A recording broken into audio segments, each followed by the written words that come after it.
We already know there's more rain in Scotland today than there was in the 1960s, for example. Significantly more. And the rain now is already more intense, and it's going to get more and more intense. Short, sharp bursts of rain. So gutters, for example, aren't big enough. Yeah, the buildings opposite have the gutter sitting on top of the stone there.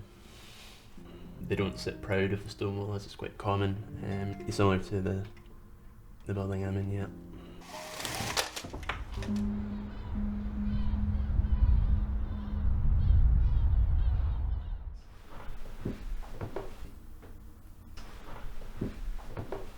I mean, if there's an inherent issue with the building that's known until it's rectified to insurers, it may be difficult to even sell the flat, which is a concern for myself and my wife.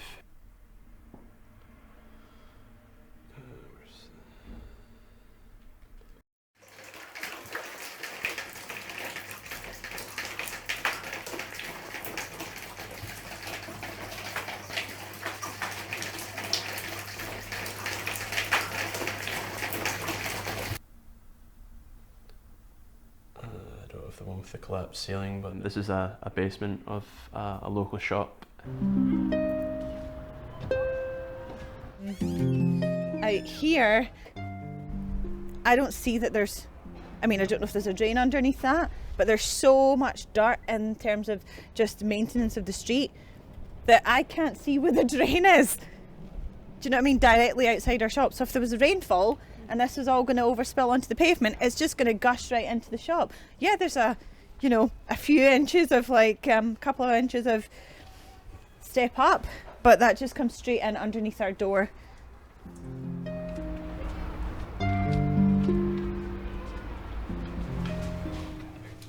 We're a registered charity that retails second-hand children's goods, as well as distributing packs to families who need additional support. We have a crate sale going on at the moment where you can fill a bag for £5.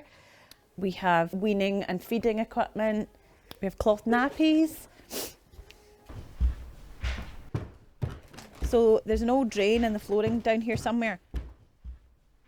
That drain backs up and it comes up through the flooring.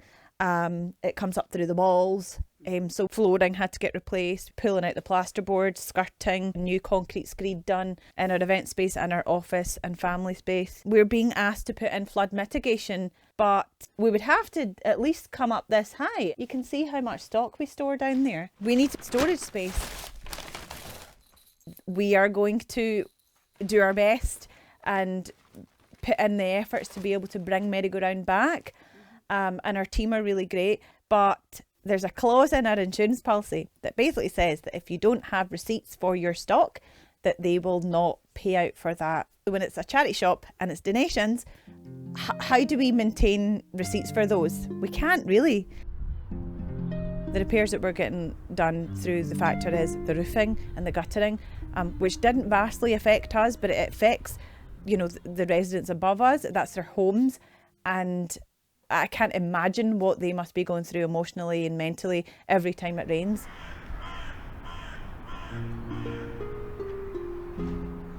That was the sign painters who were in the basement next door, who have now moved away.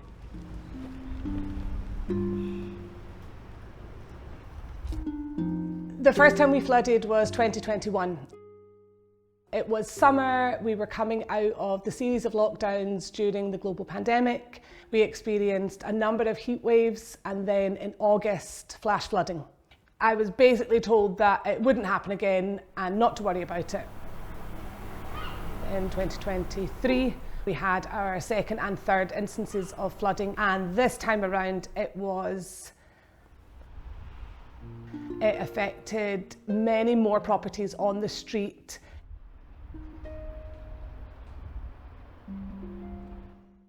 We named it after our great aunt and our grand, that's Bunty and Margaret, hence the name. They are the reason that we love vintage clothing, they're the reason that we love coffee and cake, and this property actually looks very much like my Aunt Bunty's house did when we were growing up. And actually, this whole row up here is all stuff that came from either Bunty or Margaret.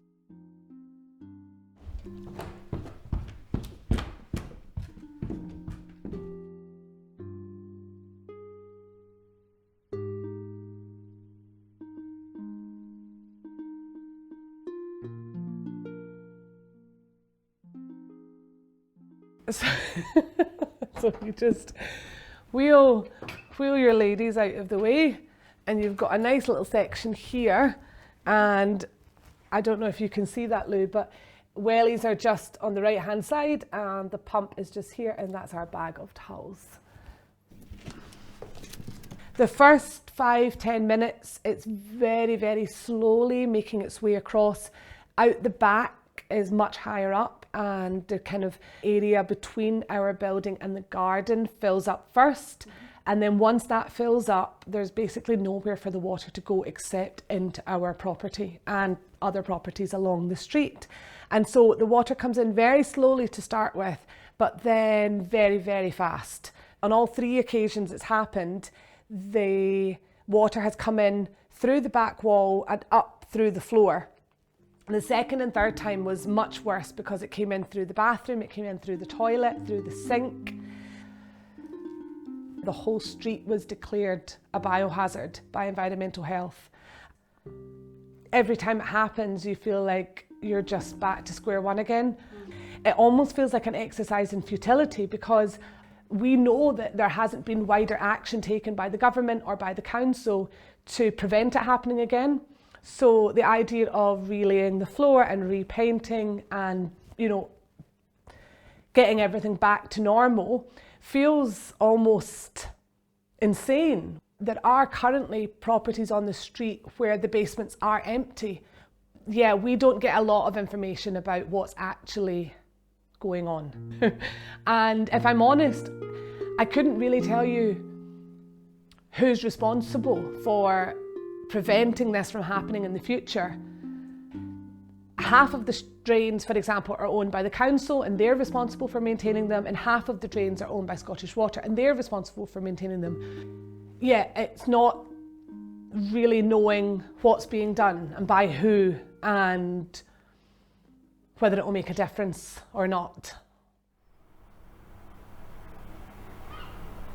We see workers out on the street putting like rods and things down the drains. I don't know what they're doing, but I don't think that anything has been solved or done. And it's really difficult. Every 2 years if this happens, it's like, oh, we're back again. It's not a problem that we can fix. So between us 3 blocks, shared cost of these repair works to our block plus the 2 next door is in the region of £36,000. We are now 8 months after the event and I am still in discussion with the insurance. By the time I finish dealing with last year's event, I'll be just getting ready to deal with this year's event. It doesn't go away.